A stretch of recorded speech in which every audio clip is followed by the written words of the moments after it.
دلچسپ ہے، اس پر نہیں جاؤں گا۔ تو وہ عورت کو گرفتار کر کے رسول کریم صلی اللہ علیہ وسلم کے پاس لایا، چٹھی بولے، چٹھی پڑھے، وہ چٹھی اس کے جوڑے میں تھی۔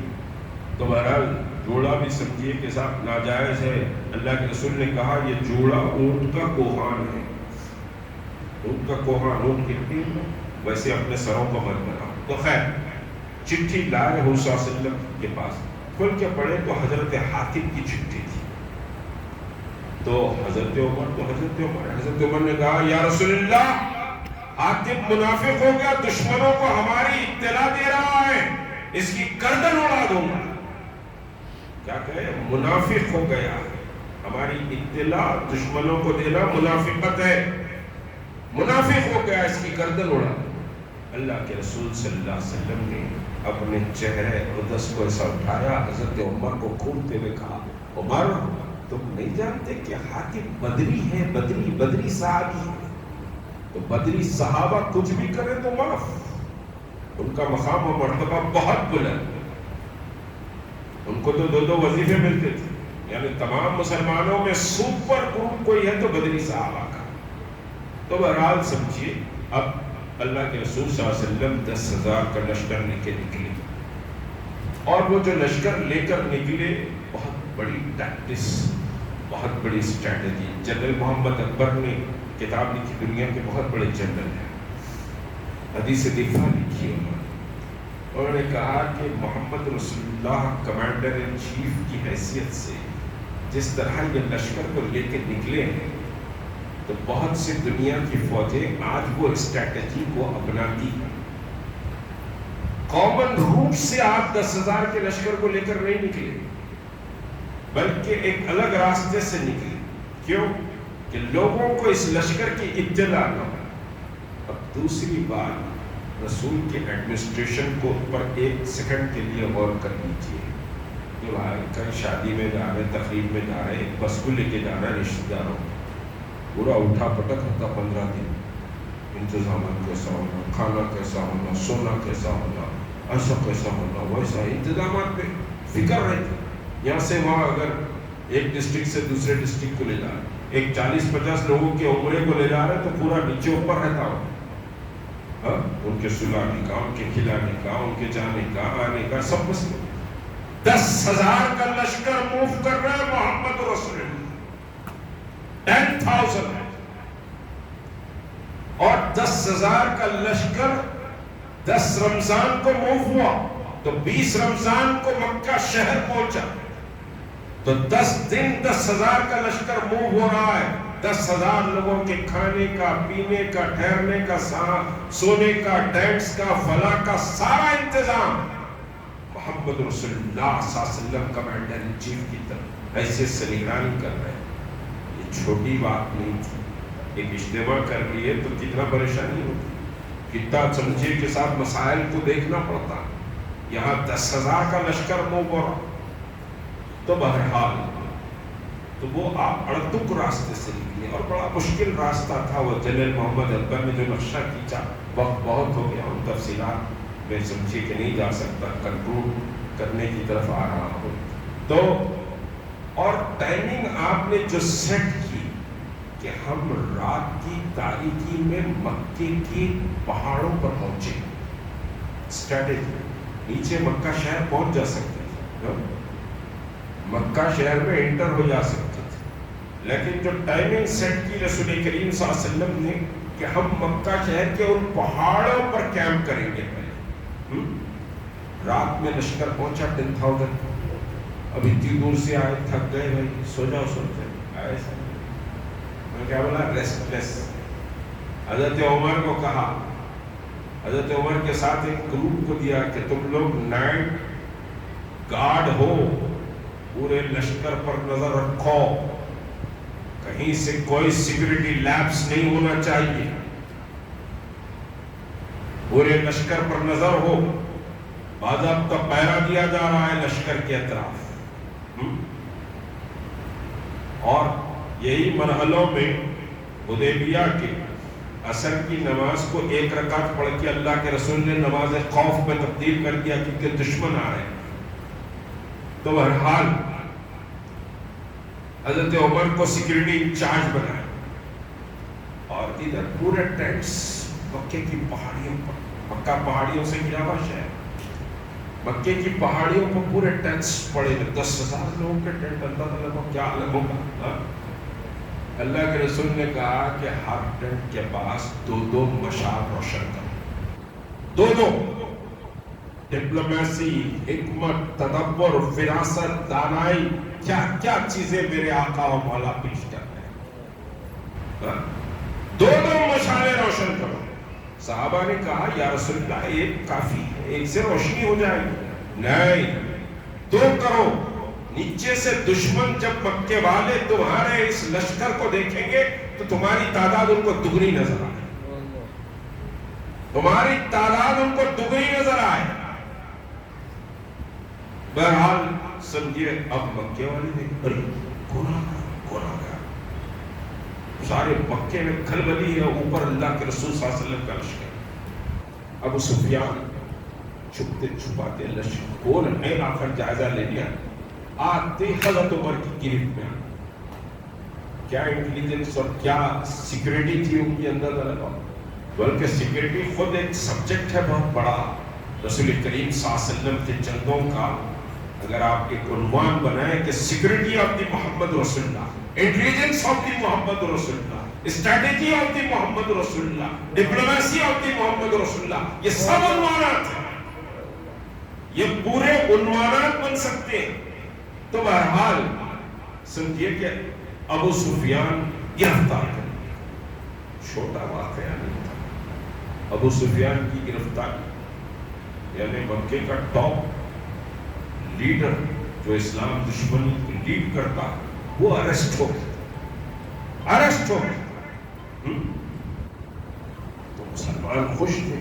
حضرت عباس بھی آپ دیکھیں ابو سفیان کو اریسٹ کر لیا، عمر تو کام ہی کر دیں گے ابو سفیان۔ تو حضرت عباس نے کہا ابو سفیان میرے سمجھیے کی سواری پر آ کر بیٹھ جاؤ، میں تم کو لے کے جاتا ہوں۔ حضرت بلال دیکھیں کہ ابو سفیان اریسٹ ہو گیا، اچھلتے کودتے خوشی سے جا کے محمد رسول اللہ کے خیمے میں کہے یا رسول اللہ ابو سفیان اریسٹ ہو گئے۔ بہت بڑی کامیابی تھی، ابو سفیان اریسٹ ہو گیا۔ اللہ کے رسول مسکرا کے ہاں مجھے معلوم۔ ابو سفیان کو پیش کیا گیا، رات بہت ہو گئی تھی۔ ابو سفیان کو اللہ کے رسول نے کہا ابو سفیان اب کیا دمخم ہے تمہارے پاس، اب تو اسلام قبول کر لو، دین کے راستے پر آ جاؤ، جنت کے سمجھے کے ساتھ راہ پہ چل نکلو۔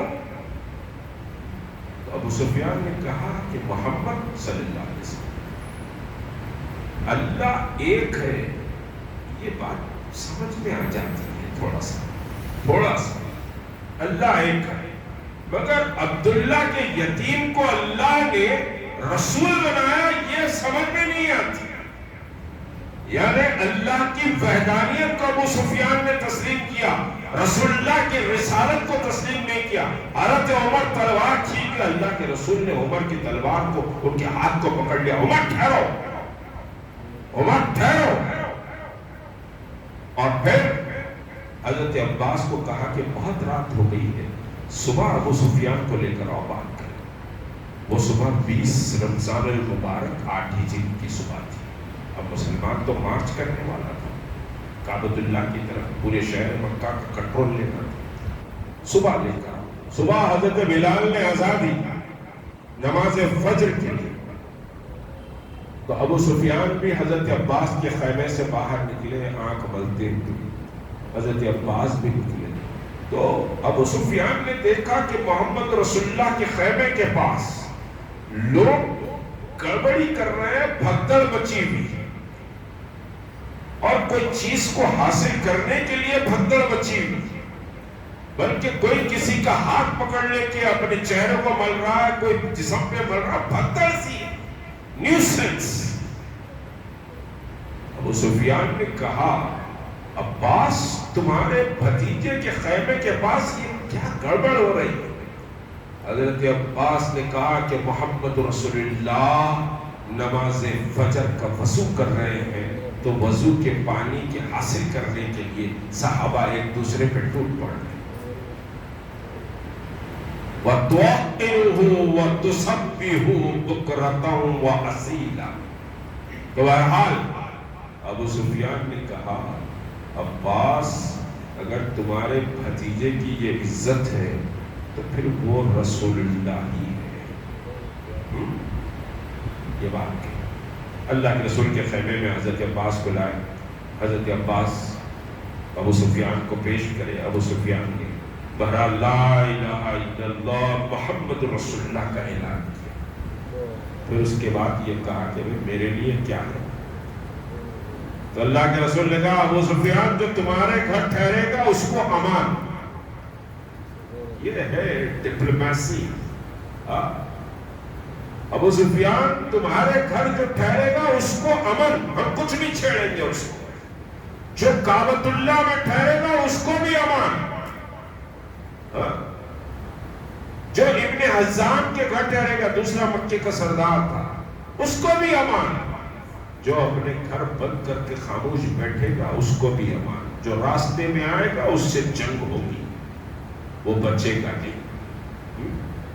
اب رسول اللہ صلی اللہ علیہ وسلم 10,000 کے لشکر کو موومنٹ دے رہے ہیں۔ صبح فجر کے بعد کا وقت ہے اور آپ نے میمنہ میسرہ خلف تقسیم کیا، right wing, left wing, centre wing, اور پھر مکے کے اطراف سے کہا کہ پورے مکے کو کارڈن آف کرتے ہوئے یہ ملٹری ایسے موو کرے گی مکے پر، ایک راستے سے نہیں جائے گی، ادھر سے ایک دستہ جائے گا، اس کے بازو سے ایک دستہ جائے گا، ادھر سے ایک دستہ جائے گا، اس کے بازو سے ایک دستہ جائے گا، ادھر سے ایک دستہ ہجوم سے جائے گا، اور محمد رسول اللہ سینٹر پوائنٹ آف دی مکے سے سمجھے کہ پہاڑی سے مکے میں داخل۔ تو پورے مکے کو ایسے ایک سمجھے کہ امر اللہ کی حیثیت اللہ کے رسول صلی اللہ علیہ وسلم نے، پورے ملٹری موو کر رہی ہے، 10,000 کی ملٹری۔ اب 10,000 میں بات سن لیجئے کہ 10,000 خندق پہ آئے تھے، مسلمان 2,500 تھے، لیکن صرف 4 سال کے اسٹرگل میں اللہ کے رسول نے 10,000 کی کمانڈ تیار کی۔ یہ ہے اسٹرگل محمد رسول اللہ کا، یہ ہے دین پر محنت، یہ ہے نظریے پہ محنت، یہ ہے اقامت دین پر محنت، یہ اللہ کی وحدانیت پر محنت، لوگوں کو جوڑا اپنے اطراف سے۔ تو بہرحال 10,000 کا لشکر ایسے سمجھے کہ کعبۃ اللہ میں اترا۔ حضرت خالد بن ولید ایک دستے کے کمانڈر تھے، کچھ جھڑپیں ہوئی، کچھ لوگوں کا قتل ہوا، باقی پیسفل، پورا پیسفل سمجھے کہ کعبۃ اللہ میں مسلمان پہنچے۔ اللہ کے رسول اپنی اونٹنی قصبہ پر ہیں، سیاہ امامہ پہنے ہوئے، میرے سرکار الحمدللہ، سبحان اللہ، الحمدللہ، اللہ کا شکر، اللہ کی کبریائی بیان کرتے ہوئے آقا دو عالم صلی اللہ علیہ وسلم سینٹر آف دی مکے سے اتر رہے ہیں۔ دنیا نے یہ نظارہ نہیں دیکھا کہ ایک فاتح نظریں جھکایا ہوا ہے اپنی اونٹنی پر اور اللہ کا شکر ادا کر رہا ہے، اس کی پیشانی اونٹنی کی کوپ پر سمجھے کہ کوہان پر لگ رہی ہے، اللہ کا شکر ادا کر رہا ہے کہ اللہ تیرا شکر ہے، کوئی فخر نہیں ہے، کوئی غرور نہیں ہے، کوئی تکبر نہیں ہے، کوئی بدلہ لینے کی نیت نہیں ہے، بلکہ اللہ کا شکر اور اللہ کی کبریائی بیان کرتے ہوئے رسول اللہ اتر رہے ہیں۔ اور رسول اللہ کا دنیا کا نظارہ بڑا عجیب و غریب سمجھے کہ نقشہ اس فتح مکہ کے اترنے کا تاریخ اسلام میں کھینچا گیا ہے، اور مختلف احادیث میں سمجھیے کہ کوئی کنٹرڈکشن نہیں ہے، سب سمجھیے کہ ایک ہی بات کہتے ہیں کہ اللہ کے رسول کعبۃ اللہ میں پہنچے، اپنی اونٹنی خصبہ پر ہیں، اور یہ وہ کعبہ ہے جہاں میرے رسول کے سر پر اونٹ کی اوجڑی سجدے کی حالت میں ڈال دی گئی تھی۔ کعبے میں آپ نماز پڑھ رہے، اونٹ کی اوجڑی ڈال دی گئی تھی۔ یہ وہ کعبہ ہے جہاں سمجھے کہ مسلمان جماعت بن کر نماز نہیں پڑھ سکتے تھے، اور یہ وہ شہر مکہ ہے جہاں رسول کے آگے کانٹے بچھا دیے جاتے تھے، جہاں رسول کا دعوت و تبلیغ کا کام کرنا مشکل تھا، اسلام لانا موت کو دعوت دینے کے برابر تھا۔ قرآن کی تلاوت اگر ہوتی تو کوئلوں سے جسم زخمی کر دیا جاتا تھا، انگاروں پر لٹا دیا جاتا تھا۔ وہ کعبہ آج مسلمانوں کے کنٹرول میں ہے۔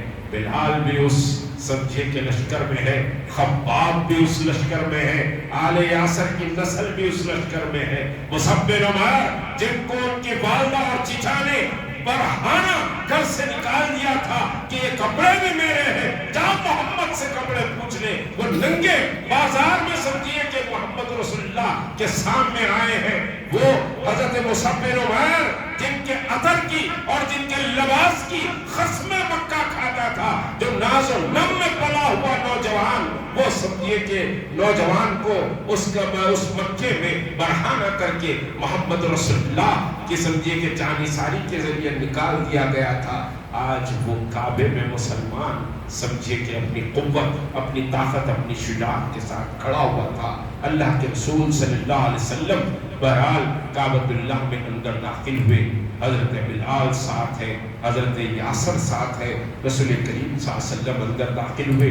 دیکھا کہ ایک لکڑی کی کبوتری بنی ہوئی ہے، فال نکالنے کے لیے کچھ لکڑیاں بنی ہوئی ہیں، حضرت ابراہیم، حضرت اسماعیل کی تصویریں بنی ہوئی ہیں۔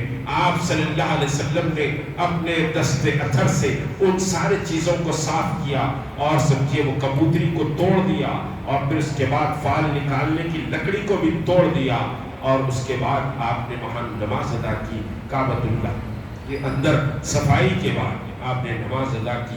اس کے بعد کعبۃ اللہ کا دروازہ آپ نے کھولا، کھول کر سمجھیے دونوں ہاتھ کعبے کے دروازے کو آپ پکڑے ہوئے ہیں، اور سارا شہر مکہ محمد رسول اللہ کی طرف نظریں گاڑا ہوا ہے کہ آج محمد تو بدلہ لیں گے، آج محمد تو سزائیں دیں گے۔ ہم تو رات کی تاریکی میں محمد کو بھگائے تھے صلی اللہ علیہ وسلم، آج تو بدلہ لیں گے۔ بڑا طویل خطبہ ہے، اللہ کے رسول نے صرف اس کے خطبے کی اہم رو بتا رہا ہوں، اور دنیا تک یہ بات پہنچا دے تو پھر اسلام کے تعلق سے کوئی انگلی اٹھانا بھی چھوڑ دے گا۔ اللہ کے رسول نے فرمایا، لوگوں آج عبداللہ کا بیٹا تمہارے سامنے کھڑا ہے، اور یہ تمہارا بھائی بھی ہے، تمہارا سمجھیے کہ باپ بھی ہے، اور تمہارا سب کچھ ہے، تم میرے ہو۔ لا تثریب علیکم الجوع، آج تم سے کوئی باس پرس نہیں ہوگی، آج تم سے کوئی سوال نہیں ہوگا، سب کو معاف کیا جاتا ہے، سب آزاد ہیں، تم آدم کی اولاد ہو، تم سب آزاد ہو۔ اس آزادی کے پروانے کا نتیجہ یہ ہوا کہ یدخلون فی دین اللہ افواجا، لوگ جوف در جوف اسلام میں داخل ہوئے، اور سمجھیے کہ صاحب سارا شہر مکہ مسلمان ہوا۔ معدود چند کو چھوڑ کر سارے بتوں کو آپ نے پاک کیا، سارے بتوں کو سمجھیے کہ ایک جگہ لا کر جمع کر دیا، اور بتوں کو آگ لگا دی۔ شہر مکہ کی ہر گلی میں بتوں کے بڑے ڈھیر پڑے ہوئے تھے، سب لا کر اپنے گھروں سے بتوں کو باہر پھینک رہے تھے، سب لا کر سمجھیے کہ بتوں کو گالی دیتے ہوئے باہر پھینک رہے تھے۔ اس میں ہندا بھی تھی، اس میں فلاں بھی تھے، فلاں بھی تھے، بہرحال سمجھیے سارے بتوں کو ایک جگہ جمع کیا گیا، اس کو جلا دیا گیا۔ لات و عزا جو بہت بڑے بت تھے، ان کو سمجھیے کہ ایک ایک لشکر بھیجا کر ان کو بھی توڑا دیا گیا۔ بڑے بت وہ تو بنے ہوئے بڑے نہیں تھے، مگر مختلف کئی تاجے بنتے تھے، کئی کچھ بنتے تھے، کئی کچھ کرتے تھے، بہرحال ایسے بت تھے۔ تو ان کی تفصیلات انشاءاللہ پھر کبھی بتاؤں گا۔ تو وہ ان کو بھی سارا تہس نہس کر دیا گیا، مکہ پاک کر دیا گیا۔ قیامت تک کے لیے اللہ کے اس گھر میں کوئی شرک نہیں ہوگا، کوئی بت پرستی نہیں ہوگی، کوئی فساد نہیں ہوگا۔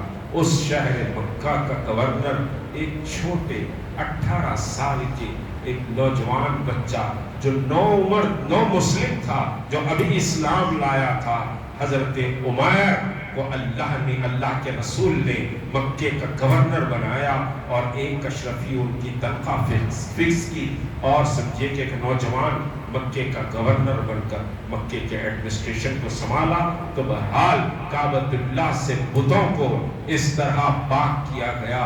اور یاد رکھیے، مستقل جد و جہد، دین کے لیے مستقل محنت، اور جد و جہد ہی ہمارا شیوا ہونا چاہیے. ہم اپنی زندگیوں کے ضروری چیزوں پر ضرور توجہ دیں، لیکن دین بنیاد ہے.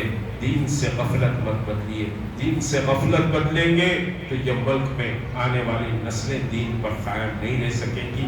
اللہ تبارک تعالیٰ سے دعا ہے کہ ہمارے اس بیٹھنے کو، ہمارے اس سننے کو عمل کرنے کی توفیق عطا فرما دے. سننے اور سنانے دونوں کو بھی عمل کی توفیق عطا فرما. اے اللہ حقیقی اسلام اور مسلمانوں کا عشق ہمارے قلوب میں پیدا فرما دے. اے اکرم الاکرمین، تو رحیم و رحمان ہے، تو ستار و غفار ہے. ہمارے گناہ صغیرہ و کبیرہ کو معاف فرما دے. رحمتوں کا عشرہ، برکتوں کا عشرہ، اے اللہ مغفرت کا مہینہ، یہ سب کچھ گزر رہا ہے. اے اللہ ہم تجھ سے اپنی مغفرت کا سوال کرتے ہیں تو ہمیں معاف فرما دے. اے اللہ ہماری موت کو ایمان والی موت بنا دے. اے اللہ ہماری خبر کو کشادہ فرما دے، ٹھنڈی فرما دے. ہم سے پہلے جتنے گئے ہیں اے اللہ ان سب کی بھی مغفرت فرما دے. اے اللہ روز حشر جب کوئی سایہ نہیں ہوگا، عرش کا سایہ نصیب فرما دے. اے اللہ زبانیں نکلی بھی ہوں گی العطش کے ناروں سے، محمد رسول اللہ کے ہاتھوں سے جام کوثر پلا دے. اے اللہ شفاعت کبریٰ نصیب فرما دے. اے ارحم الراحمین تو ہم سب پر رحم فرما. ہماری مساجد کی حفاظت فرما. اے اللہ تو ہمارے مدارس کی حفاظت فرما، خانقاہوں کی حفاظت فرما، علماء کی، اساتذہ کی، ائمہ کی، تمام اساتذہ کے طلبہ کی، دین کے راہ میں جو بھی کام کر رہے ہیں تمام مبلغین کی، سب کی تو حفاظت فرما دے. اے اللہ تو کرم کے معاملے فرما. گدھوں کی طرح آج اس امت پر، اس امت کے دین کو کھینچنے کے لیے لوگ درپے ہیں. اے اللہ ہم کو دین پر جما دے، دین پر عمل کرنا آسان فرما دے. محمد رسول اللہ کی سنتوں پر عمل کرنا آسان فرما دے. اے اکرم الاکرمین تو ہمارے گھروں میں رحمتیں نازل فرما، برکتیں نازل فرما، خیر نازل فرما. خیر کی زندگی کی ہم بھیک مانگتے ہیں. اے اللہ تو خیر کی زندگی عطا فرما دے، شر سے محفوظ فرما دے، شیطان کے شکنجے سے ہمیں آزاد فرما دے. اے اللہ تو رحم و کرم کے معاملے فرما. وصلی اللہ تعالی علی خیر خلقہ اجمعین. سبحان ربک رب العزت عما یصفون والسلام علی المرسلین والحمد للہ رب